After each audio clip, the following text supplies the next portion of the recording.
Save on O'Reilly Brake Parts Cleaner. Get 2 cans of O'Reilly Brake Parts Cleaner for just $8. Valid in-store only at O'Reilly Auto Parts.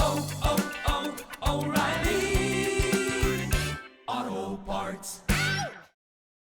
Ooh, a spicy question. I because love the it. writing is sort of everything, right? Like you can fix plot holes, but if the writing is so some readers love that, and some readers are like, "But I wanted more of this." So it's kind of a gamble. Hello and welcome back to the Right and Wrong podcast. On today's episode, I am joined by YA fantasy author and winner of the Times Chicken House Chairman's Prize 2022, Jess Popplewell. Hello. Hi. Thanks so much for coming on the podcast and chatting with me. Let's jump right in with the brand new book, your debut novel, The Dark Within Us, which has just come out. Tell us a little bit about it. Oh, I should be good at this by now, shouldn't I? But it has only been out a day, so that's my excuse for having a moment Sure. of panic there. The Dark Within Us is a YA fantasy novel about a 16-year-old girl called Jenny, who is, when the novel starts, homeless. She is officially what we call sofa surfing, so she's living on her auntie's living room sofa, and her whole world is kind of falling apart. She's recently split up with her boyfriend, she's fallen out with her best friend, and she just thinks there's something wrong with her. And then she goes to a terrible house party and meets a demon who tells her she is right. There is something wrong with her. She doesn't have a soul, but he can help her get it back if she is willing to go into hell with him. Is that all? Just into hell? Yeah, just a little. It's a very cool premise. You set it up as if it's going to be a sort of down-to-earth drama, and then it quickly turns into fantasy. But what was I feel like there's so many different points that this could have begun from. What was the jumping off point? What was the initial idea? So I have a good marketing answer and a true answer. Okay, let's hear both and we can Brilliant. compare. Well, the good marketing answer is that I love stories, both classic and modern, and I often describe this book as being a cross between the sort of 2007 to 2010 TV series Skins and also the 14th century epic poem Inferno from the Divine Comedy, which makes it sound very clever and like I, sort of had this brilliant idea of putting these two things together. But actually what happened is that Jenny, the main character in this book, is a significantly cooler version of me at 16. And okay. I left home at 16. I was quite young. And I think since that time, I've wanted to explore what that felt like, the emotional kind of things that you might process if something like that happens to you at that age. But I didn't want to do it in a really realistic way because I love realism in things I read, but I'm not necessarily a realistic writer. So I wanted to do it in a fantasy setting. Okay. Making it a fantasy setting, did that also sort of make it feel less personal, given that it sounds like quite a lot of this was taken from your own experiences? Yeah, the inspiration was definitely from my experiences, but I will say this is such a fictionalized version of that. This is often what happens, that, it started out as being a story a bit about something that happened to me, but Jenny is now completely, her situation wildly different to mine. And that's not only because I put her in hell, but you're absolutely right. I think that helped me. It's a great metaphor. Yeah. And this came about because you won the Chicken House Chairman's Prize. I did. 2 years ago. When I read the announcement for that while I was just quickly looking you up beforehand, and it said that the novel was called All Hell. Is that an old title? It is, yeah. Oh, okay. So it went through some iterations during editorial, and now it did. They said so. We really liked All Hell, and I think the idea was just that it was maybe slightly more punchy, but not as kind of evocative, maybe. And The Dark Within Us comes from. Sort of, we went through a whole series of title ideas, some of them pulled from like Milton, some of them from Dante, and other parts of the Divine Comedy, and trying to come up with what sounds cool, but also what sums up the book best. Yeah, no, I understand. Amazing that you won that competition. Were you submitting to sort of lots of competitions at the time? I actually wasn't. So I have been writing this book on and off since I was 16. So it's been, wow. Yeah, a really long time. And it was only sort of 2019 that basically what happened was Jenny spoke to me. She just said, I'm at this house party, get me out of here. And suddenly I knew how to start the book.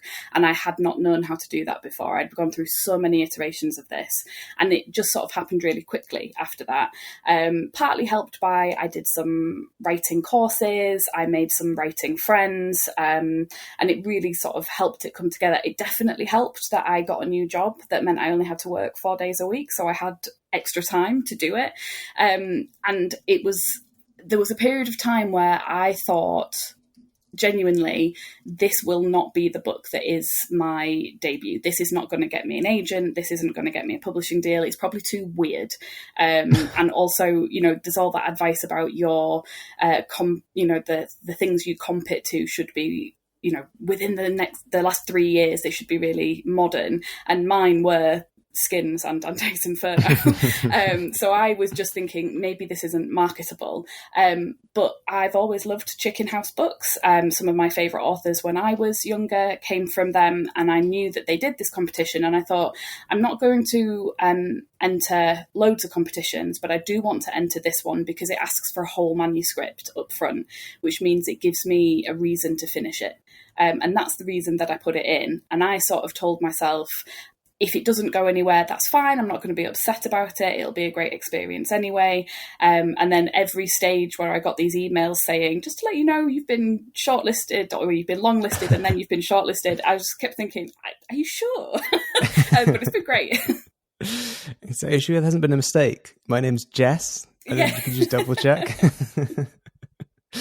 That's awesome. I mean, that's a great way of sort of, because one of the things obviously about writing, especially when you're without an agent, without a contract, is that there really is no deadline, and it's very easy to procrastinate within your own little world. So to set yourself a deadline like that, it's a great way of like looking at it. I work very well to a deadline. I've been very clear with my agent now that if she would like to me to get things done, just to be aware, I'm a massive teacher's pet. So if you give me a deadline, I will actually want to get it done early. So that works well for me. Oh, okay. That makes sense. So that was 2 years ago. Mm-hmm. 2 years is not an unusual length of time for a publication like this to turn around, because we are, as you said, talking the day after it's come out. Mm-hmm. Does it feel like an awfully long time since you kind of finished writing and editing it? Yeah, I mean, it does and it doesn't. I think it definitely helped that I felt like I kind of understood what to expect from the industry when I won, partly because I'm my day job, I'm a careers advisor. Mm-hmm. And although at the moment I don't work with creative students, I used to work for a university where I worked with creative writing students. So I did actually spend quite a lot of time looking into things like the publishing industry to understand it. And then I could say it was for my day job, even though actually it was because I was also really interested. But I think that does mean that I went in with quite realistic ideas of timelines and things. It does feel like a long time in some ways, but on the other hand, things are always happening. So you're waiting for edits, or you're waiting for your copy editor to come back and complain about how many swear words you've put in your manuscript, or that you're waiting for the cover design or whatever it is. And I've been really lucky. I think Chicken House have been really transparent and sort of kept me up to date on where we are in the process with things. So although it has been a long time, none of it's felt like I'm just waiting around and I don't understand why. Yeah. Just out of curiosity, what is your sort of careers advice if like someone came to you saying, "Oh, when I'm older, I would like to pursue a career as an author or in publishing"? Well, it's difficult in some ways because, as well, with any creative industry, the first piece of advice or the question I ask in return is, what do you know about the industry? Because I think people can have quite poetic ideas of what these industries are like. And, we know, if you're involved in the industry, that there is rejection all the way down. It never stops. And that you might have to try a lot of things and expect to hear no's or not to hear anything at all. But that can be really disheartening if you're not expecting that.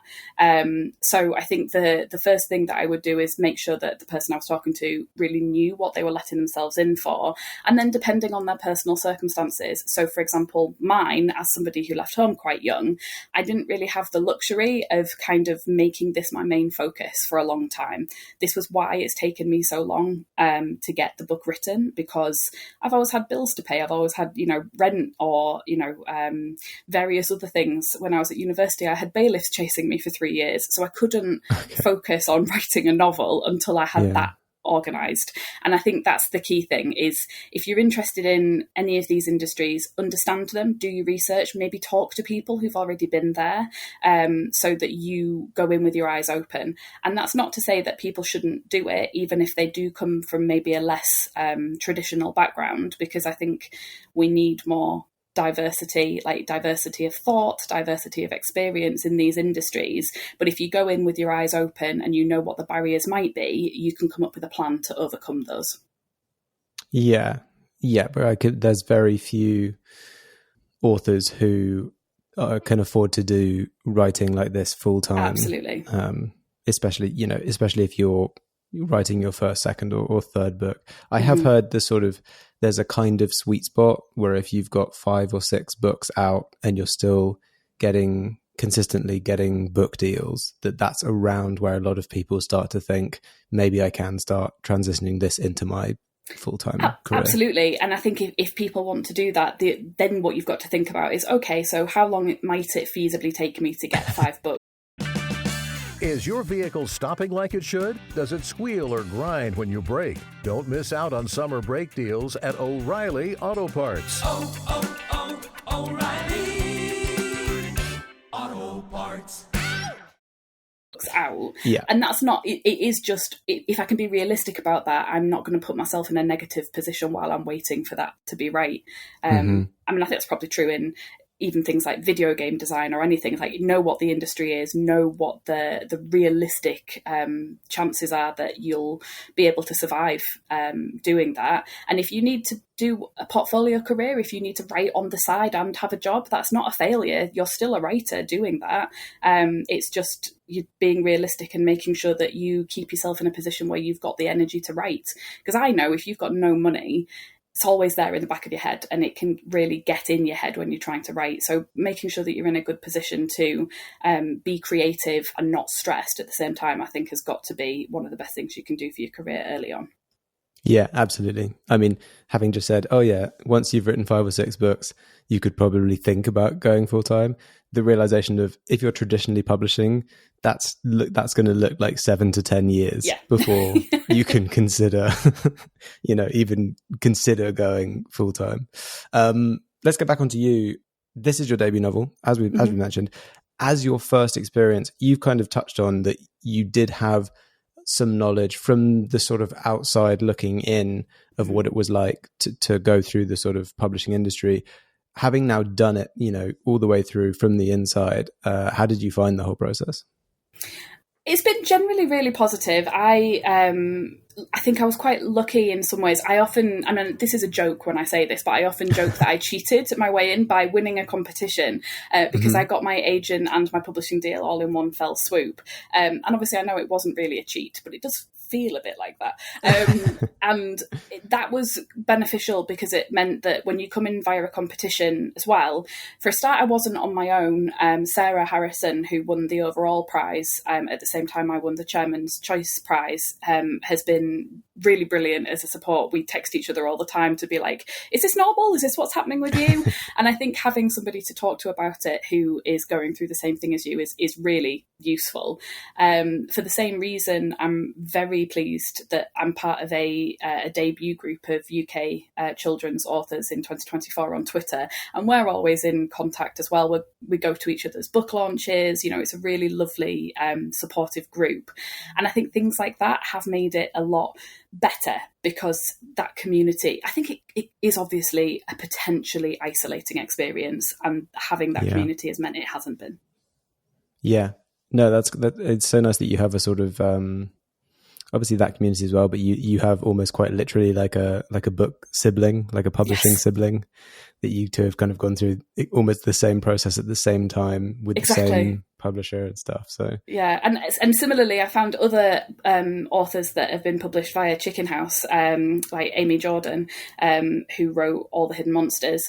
Again, it's like kind of we've started calling ourselves writing soulmates, because we read each other's books and we were like, oh no, I feel like we both get this. It's just unfortunate that she's from the wrong side of the Pennines, because otherwise she'd be a flawless companion. Oh, okay.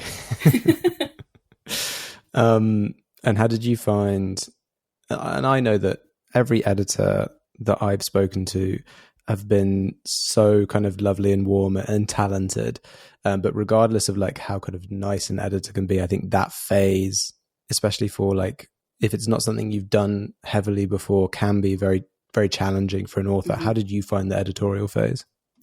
Again, in some ways I was lucky, because my agent had read the book as part of the judging process. She warned me in advance that there was one element of my book that it was likely I was going to be asked to change, which was there was a subplot that basically ran parallel to the rest of the plot. So it didn't need to be there. And I don't think the overall book has lost anything by losing that subplot. But that was the biggest thing they asked me to do, was just to delete that 15,000 word piece of text. And if I hadn't known in advance I was going to be asked to do that, I think I would have really struggled, because it involved a character that I adored and I was quite sad to lose him from the book. Mm-hmm. But because I'd already been told it might happen, I was prepared. Right. And I just said to myself, I don't want to keep it, I don't want to let that upset me or anything. I think also I definitely have this attitude when it's your first novel that like I want to be relatively easy to work with. These people that are helping me with the book know what they're talking about. They've done this before. So I tried to be really open-minded, and I was incredibly lucky with all of the editorial support that I had from Chicken House, that they recognised that this is the first time I've ever done this, and also that I had a day job as well. So they were really, I think, sensitive to things like how much time it might take me to do something, or, definitely doing that criticism thing of letting me know what they liked as well. So they were very sensitive to my poor little authorly feelings. Well, that's great. And your agent is Louise Lamont. Yes. And she was a judge that year for the competition? She was, yeah. Okay, so how did that work? Did she contact you after the competition to say, obviously once it'd been announced that you'd won the chairman's prize, to say like, oh, I'd like to represent you on this book deal that you're now going to do through the competition? Yeah, so it was part of the terms and conditions of the competition that part of the prize is an offer of representation from whichever agent is on the panel. And when I spoke to her, so we had a phone call, I think a week or two after the announcement, and I remember she was very lovely, and she said, you don't have to accept that. If you don't want me to be your agent, you are allowed to say no, or you could use this as an opportunity to reach out to other agents and kind of, talk to a couple of us. But she had already been on my list of people I would have considered sending the book out to if I was querying. And the reason I hadn't sent it to her was because I knew she was a judge on the prize. So actually, I was quite happy with this outcome anyway. And I was very clear. I did also say to her, I just want to clarify that the same also applies to you. If you secretly don't like the book, please don't feel that you have to. And obviously she put that to rest quite quickly. She was like, no, I definitely would like to represent you. Yeah, that's good. Because I think it's a difficult situation when, and I imagine a lot of these competitions do come with an offer of an agent contract, and then there are probably some rare situations where one or both parties actually were not that into that partnership. And I think if an agent and an author are not on the same wavelength, it's almost you need to like nip that in the bud, because it's almost better not to have an agent than to have an agent who's not aligned with you. Yeah, and I think when you're new to this industry and maybe you've never had an agent before, you don't always know what you're looking for. So you just want to say yes to the first person because, it feels good that somebody wants to work with me. I was very lucky in that first phone call with Louise. We just ended up talking for a long time about obscure books and TV shows that we both watched, and it felt like a good match. And, Okay. you know, and the fact that she seemed to get what I was trying to achieve with the book as well, even though she obviously didn't need to help me get it ready for submission or anything because it already had the deal from Chicken House, but it's still, I had a good sense that she understood what I was trying to do, and that was kind of the reassurance that I needed that it was going to be a good fit. And I will say, I think she has been the best value part of the prize. She is brilliant, so I'm very happy with how this has turned out. Okay, amazing. Had you, prior to like entering the competition, had you done any rounds of submissions to agents? I tried. I'd done a couple. I hate it. It's if I never have to do that again, that would be great. I think I'd sent in my most recent iteration of this book, I think I'd sent 8 out, and I'd had 2 very lovely kind of personalised rejections, which I insisted on taking really positively because a personalised rejection is, you know, a coup in itself. And then I hadn't heard back from the others, and I'd thought at that point I might do more after I found out about this competition. So I hadn't I hadn't done like waves and waves, which I'm very grateful for. Yeah. And that is, I mean, I guess in the back of your mind somewhere, given that you'd considered submitting to Louise anyway, there was probably a part of, in the back of your mind, this was all a master plan for you to get signed by Louise. Absolutely. Yeah, it was really well organised. I thought it all through exactly like that. Amazing. Let's head over to, it's about that time. We should go to the desert island, and I will ask you, Jess, if you were stranded on a desert island and you had one book with you, which book do you hope that it would be? I'm going to be really contrary. I thought about this question a lot, and I'm going to pick a book of short stories because that way I get multiple stories to choose from depending on my kind of mood. And Smart. One that I've really enjoyed in the past couple of years that I would think I would quite happily read multiple times again is called Broken Stars. It is 16 stories from Chinese science fiction, edited and translated by Ken Liu, and it is really great. It's a fantastic book. Oh, okay. That's a really cool choice. I think I've had people do collections of poems and things like that, but a collection of short stories. Give yourself lots of different things depending on your mood. Flick onto a different short story. I love short stories, and I actually think a lot of the time when I'm reading short stories, I either like fantasy or science fiction, because I think one of the things I like the most about a short story is that it is a snapshot in time. It is not necessarily a narrative that needs to have a definitive endpoint. You can read it and then spend a few hours afterwards thinking, what would be the next thing that would happen? What else might be true of this tiny world that we've just found out about in this, short space of time? And I think particularly science fiction stories are a really interesting thought experiment to do. Yeah. Because I mean, most people will be familiar with the short stories of like Isaac Asimov or Philip K. Dick. And within science fiction specifically, it's short stories are such a huge part of that genre. Yeah, absolutely. I have got some questions about promoting and marketing as an author, as well as your upcoming appearance at Yalk. But that's all going to be in the... very exciting. But that's going to be an extended cut exclusive to my amazing Patreon subscribers. Oh, my hands are tied. I must buy these books. Yeah, exactly. Amazing. Well, very exciting. I'm excited for that. I hope it goes well. I'm sure it will. It's been so great chatting with you, Jess. Thank you so much for coming on the podcast and telling us all about your debut novel, The Dark Within Us, which is out right now in all the usual places. Thanks so much. Thank you very much. This has been delightful.